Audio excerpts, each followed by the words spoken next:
Bonjour à tous. Alors, maintenant que tu es un expert du module tortue, tu vas pouvoir dessiner un carré très facilement. Donc, première étape, c'est on importe le module tortue avec cette commande. Ensuite, on va définir notre fonction qui va s'appeler dessiner carré. D'accord? Donc, def dessiner carré. Comment se construit cette fonction? Ben, tout simplement, pour construire un carré, j'avance de 100 pixels par exemple, et je tourne de 90 degrés, et je répète ces deux étapes en tout 4 fois. Donc, j'exécute mon code pour voir. Donc, je fais appel à la fonction dessiner carré, il me la propose, voilà, et qu'est-ce qu'il fait? Eh bien, il m'a dessiné un carré, tout simplement. Alors ensuite, on avait vu qu'on pouvait, ce paramètre qui est la taille, on pouvait le rentrer dans une variable qui s'appellera taille, d'accord? Donc je vais définir ici taille, taille et taille, et puisque c'est une variable, je vais déclarer la variable taille, je vais dire qu'elle est égale à 100. Donc ça, c'est une première façon de faire. Donc je réexécute pour voir mon programme. Donc ça, je le ferme.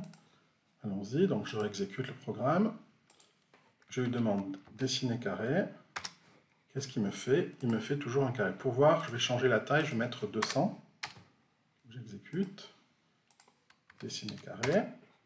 Et il m'a bien dessiné un carré qui est beaucoup plus grand. Donc tu vois, donc ça c'est une autre façon de faire, hein, de mettre la taille dans un paramètre, dans une variable. Également, on avait vu qu'on pouvait faire passer ce paramètre ici à l'intérieur des parenthèses. Donc, par exemple, ici, je vais mettre taille, donc du coup, j'ai plus besoin de le mettre ici. Alors, si je veux mettre une valeur par défaut, je peux mettre ici égale 200, hein, d'accord? Mais je ne suis pas obligé, hein. Donc j'exécute mon code. Et là, par contre, lorsque je vais faire appel à la fonction dessiner carré, il faut que je rentre une valeur de taille, hein. Sinon, il ne sait pas ce que vaut taille. Donc, je vais y mettre 300, par exemple, et il va me dessiner un carré qui est encore plus grand, qui fait 300 pixels de côté. Donc si je veux donner une valeur par défaut, 50 par exemple, 50 pixels, ok. Donc je réexécute. Alors, si je mets juste dessiner carré sans rien à l'intérieur, ben lui par définition la taille fait 50, donc on va dessiner un petit carré. On le voit ici, petit carré de 50 pixels. Et si par contre je lui mets une valeur, je lui mets 250, ben cette valeur 250 va écraser la valeur par défaut qui est de 50. Okay, donc si je fais entrée, tu vois, hop, il m'a dessiné un autre carré de 250 pixels. Donc voilà, on avait vu à peu près comment on fait pour dessiner un carré avec un paramètre qui est le paramètre taille. Alors, moi je vais redéfinir, tiens, je vais mettre ici le paramètre ici comme ceci. Tu verras pourquoi tout à l'heure. Je vais le mettre à l'intérieur de la fonction et non pas comme paramètre de fonction, hein. Donc maintenant, passons à la suite. Donc imaginons maintenant qu'on veuille se déplacer. Tu vois, ce carré-là, il était centré sur l'origine, sur 0, 0. Imagine qu'on veuille le déplacer à une autre coordonnée. Comment on va faire? Bien, on va utiliser, donc ici, on va d'abord lever le pinceau. Donc c'est pen up, up c'est-à-dire on lève le pinceau. Ensuite, on va go to, c'est-à-dire on va aller aux coordonnées, ben, par exemple, si je veux aller aux coordonnées, je sais pas moi, 100 pixels suivant x et 100 pixels suivant y, voilà. Je vais me déplacer la souris, donc. La tortue va se déplacer. Et ensuite, pen down, je vais abaisser le pinceau. Et ensuite, je construis mon carré, toujours avec les mêmes étapes de construction d'un carré. Donc, je vais exécuter.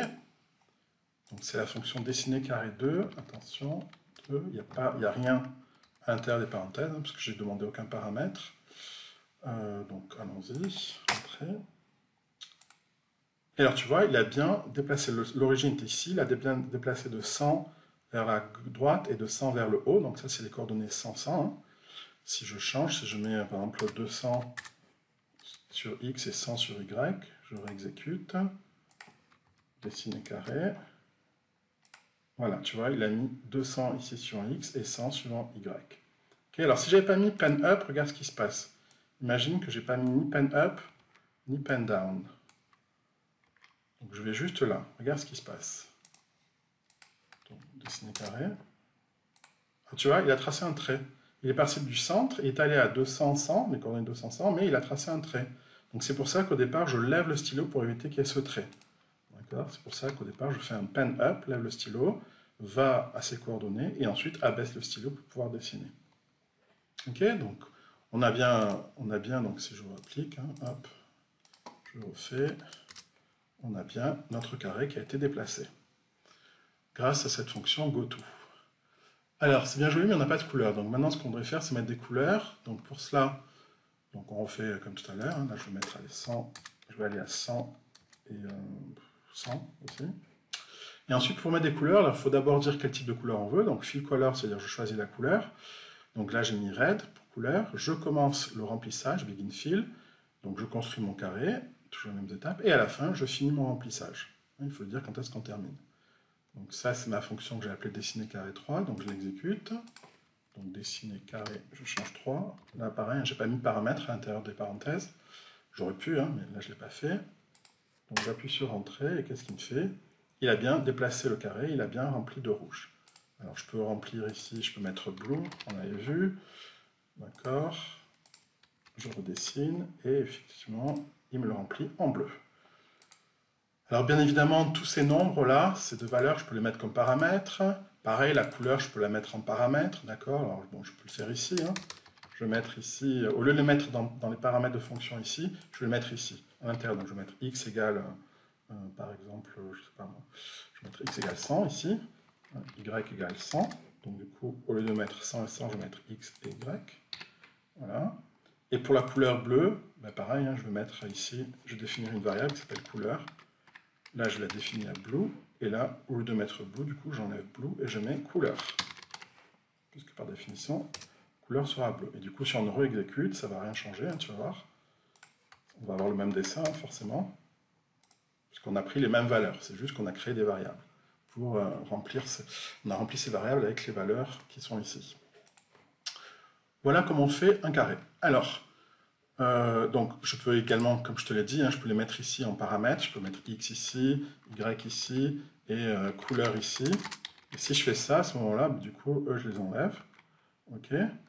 Donc j'aurais pu mettre la taille aussi, tiens. Bon, je ne vais pas mettre la taille, je laisse juste comme ceci. On va tester. Donc je fais dessiner carré, et j'ai besoin de lui remplir le x, donc je vais mettre 100. Le y, je lui mets 100, allez, je vais mettre 200. Et la couleur, je vais lui mettre la couleur green. Voilà. Donc j'exécute, et il me dessine bien un carré en vert, qu'il a placé aux bonnes coordonnées, tu vois. Donc il y a plein de façons, finalement, d'exécuter une fonction pour dessiner un carré. Alors on peut être fier de nous, on sait construire un carré, faire changer ses paramètres, etc. Mais est-ce qu'on ne pourrait pas aller un tout petit peu plus loin et rajouter un peu de fantaisie? Parce que jusqu'à présent, c'est moi qui fixais les paramètres. Ce serait bien si maintenant les paramètres pouvaient être fixés par l'ordinateur de façon aléatoire, de façon au hasard. Je m'explique. Ici, par exemple, j'ai fixé la position x et y du carré à 100 et 250. Ce serait bien si l'ordinateur pouvait lui-même générer des nombres entiers au hasard. Alors comment faire? Il existe une fonction qui s'appelle la fonction randint, rand parce que ça vient de random, ça veut dire au hasard en anglais, et int parce que ça va générer un entier, donc un entier au hasard, qui sera compris entre moins 400 et 400. Donc pour x, j'aurai une valeur quelconque, enfin un entier en tout cas, compris entre moins 400 et 400. Pareil pour y, hein, je fais y, ça sera un entier compris entre moins 400 et 400, par exemple. Okay, donc je vais tester ça, donc j'enlève les hashtags. Donc lui, je peux l'enlever, ou je mets un hashtag devant, hein. CTRL ALT 3, c'est pour mettre un hashtag, donc là, pareil, je mets un hashtag. Lui, je l'enlève, voilà, et je vais tester, donc, alors la taille, pour l'instant, je la laisse à 50, et la couleur, je la laisse à green. Hein. Donc voyons ce qui se passe lorsque j'exécute, donc c'est la fonction carré 3, donc je n'ai pas besoin de paramètres, et je mets un 4 ici, dessiner carré 4, voilà. Alors on me dit, ah, problème, randint n'est pas défini. Apparemment, il ne connaît pas. Et pourtant, moi, je peux t'assurer que cette fonction, elle existe. Alors pourquoi il ne la connaît pas? Parce qu'elle n'est pas native de Python, c'est-à-dire qu'elle n'est pas intégrée dans la bibliothèque de Python. Il faut rajouter une bibliothèque, il faut rajouter un module qui dit qu'on va utiliser cette fonction aléatoire. Donc pour cela, on fait tout au début, hein, quand on veut rajouter des bibliothèques ou des modules, ça s'appelle, on fait from, et le module s'appelle random, tout simplement. C'est le module random, qui veut dire aléatoire. From random, importe toutes les fonctions. Étoile, ça veut dire je vais tout importer. Parce qu'on verra qu'il y aura plusieurs fonctions. Hein. Là, on a pour l'instant utilisé la fonction randint. Okay, on va voir tout à l'heure qu'il y en aura une autre. Donc j'exécute. Donc je lui mets color dessiner carré 4. Qu'est-ce qu'il me fait? Il m'a dessiné quoi? Alors tu vois, il a mis un peu en dehors de l'écran. Hein. Enfin, je ne vais pas agrandir là. Il m'a dessiné un carré vert, d'accord? Mais il a positionné au hasard. Parce que si je reteste ma fonction carré, tu vois, il en dessine un autre vert. Alors toujours la même longueur, hein, 50, parce que la 50, je ne l'ai pas changé, mais à une autre position. Donc si je répète, tu vois, il dessine à chaque fois des carrés, mais à des positions différentes qui sont complètement au hasard. Je peux le faire plein de fois d'affilée, tu verras. Voilà, un autre carré, etc., etc. Donc là, je sais rajouter un peu de fantaisie déjà, pour la position du carré. Maintenant, ce que j'aimerais faire, c'est rajouter la fantaisie sur la taille aussi. Donc qu'est-ce que je vais faire? Je vais enlever cette taille de 50, et moi, je vais lui dire, ok, ma taille, ce sera un nombre au hasard, un entier au hasard, compris, alors entre 30, ce sera un petit carré, et 200, ce sera un carré un peu plus grand. Je peux même mettre 300, voilà. Donc je vais exécuter. Okay, donc je fais dessiner carré, et il me dessine un carré, tu vois, un peu plus grand. J'en fais un autre. Il m'en a fait un qui est vers le haut, ici. Encore un autre. Il m'en fait un tout petit, etc. Et tu vois, il change non seulement la position, mais il change à chaque fois la taille. Ok? Alors, tu as compris ce qu'on va faire maintenant? Maintenant qu'on sait utiliser du hasard, hein, grâce à la fonction randInt, on va faire la même chose pour les couleurs. Comment est-ce qu'on va faire? Parce que la couleur, c'est pas un entier. Ah, alors c'est là que je dois t'expliquer quelque chose. C'est que pour l'instant, tu vois, on a mis des couleurs green, red, blue, etc. qui étaient déjà prédéfinies dans Python. Ce qu'on va faire, c'est qu'on aimerait bien mettre nos propres couleurs. Alors, tu sais peut-être, mais on le reverra par la suite, que pour générer des couleurs sur un écran, on a besoin de 3 couleurs. C'est les couleurs R, G, B, c'est-à-dire red, green et blue. Avec ces 3 couleurs, rouge, vert, bleu, on peut déterminer n'importe quelle couleur. Alors, ici en Python, on va voir que les couleurs rouges, l'intensité du rouge, vont varier entre 0 et 1. 0 étant pas de couleur rouge, et 1, c'est le maximum. D'accord? C'est un rouge intense. Pareil pour le vert, le green, et pareil pour le bleu.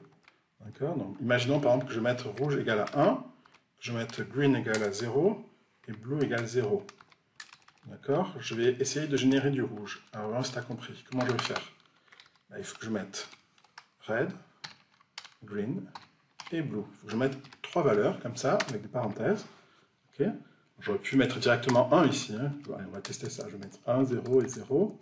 Du coup, ça, pour l'instant, je l'enlève. Okay. Donc ça, pour moi, c'est du rouge. Parce que c'est le maximum de rouge, pas de vert et pas de bleu. D'accord? Donc on va le tester pour voir. Donc, je dessine mon carré, 4. Et normalement, il va me le faire en rouge. Voilà. Si je fais maintenant, je vais mettre un 1 ici, donc, et pas de rouge. Donc 1 ici, ça c'est le vert, RGB, hein, n'oublie pas. Donc green, maximum de green. Donc j'exécute. Et on a bien un vert, ok? Un vert assez fluo. Et si je veux du bleu intense, je mets le bleu à 1. Ok, donc j'exécute. Et effectivement, je vais avoir un carré bleu. Alors maintenant, si je veux combiner les couleurs, par exemple, je veux du rouge et du bleu. Maximum de rouge, maximum de bleu, j'exécute. Ça va faire quoi? Du rouge et du bleu. Ça va faire du rose, enfin violet. Ok, alors je peux diminuer le rouge, hein, je peux mettre 0,5. Je t'ai dit qu'on pouvait mettre des nombres entre 0 et 1. Donc je teste. Là, ça donne quoi? Voilà, c'est plus du côté du bleu, tu vois, c'est un violet plus bleu que rouge en tout cas. Donc je vais recréer mes variables, donc RGB, je vais remplacer ici ces 3 valeurs par RGB. Ok, donc je vérifie, hein, là je devrais avoir du rouge normalement, parce que j'ai mis R à 1, tout le reste à 0, donc si j'exécute, j'ai bien du rouge. Ok. Alors maintenant, ça c'est pas aléatoire, hein, c'est les couleurs que j'ai déterminées moi-même. Donc si je voudrais avoir des valeurs aléatoires, tout simplement, alors je vais utiliser la fonction rand, mais non pas randInt, mais tout simplement random. Random, c'est la fonction qui va générer des nombres au hasard entre 0 et 1. Alors, ce n'est pas des nombres entiers, c'est des nombres, par exemple 0,5, 0,67, etc. D'accord? C'est des nombres décimaux, d'accord? Entre 0 et 1. Ok, donc je vais faire la même chose pour le G, le green. Je vais mettre random entre 0 et 1. Voilà, et random, pareil pour le bleu. Ok. Donc, normalement, je devrais avoir des couleurs au hasard. Là. Donc, je vais tester. dessiner au carré. Donc là, il va dessiner, je ne sais pas ce qu'il va... Voilà, il a donné cette couleur bizarroïde, un peu marron, on va dire. Hop, je refais. Et qu'est-ce qu'il va me choisir comme couleur maintenant? Il m'a choisi cette couleur rose. Tu vois, c'est vraiment des couleurs, c'est pas moi qui les détermine. Hein. Cette fois, c'est les nombres au hasard qui déterminent ces couleurs au hasard. Et les tailles sont au hasard, et la position est aussi au hasard.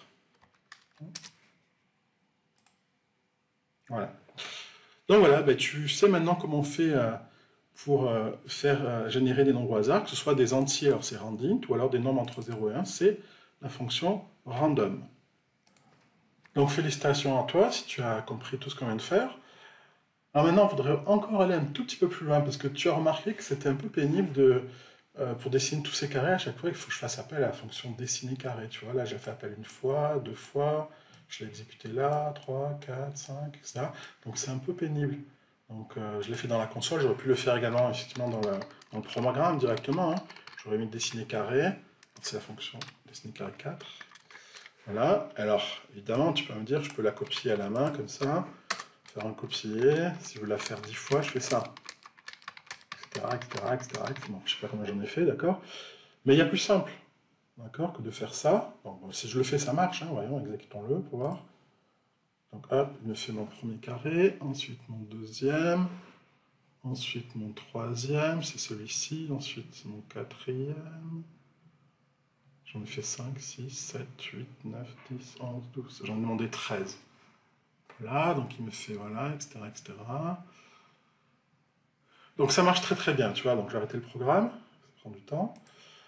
Mais il y a une façon beaucoup plus rapide de faire ça. C'est de dire, au lieu de répéter, de faire copier 10 fois la même chose, ou 13 fois la même chose, je vais le faire juste une fois, et je mets juste au-dessus une ligne qui s'appelle une boucle.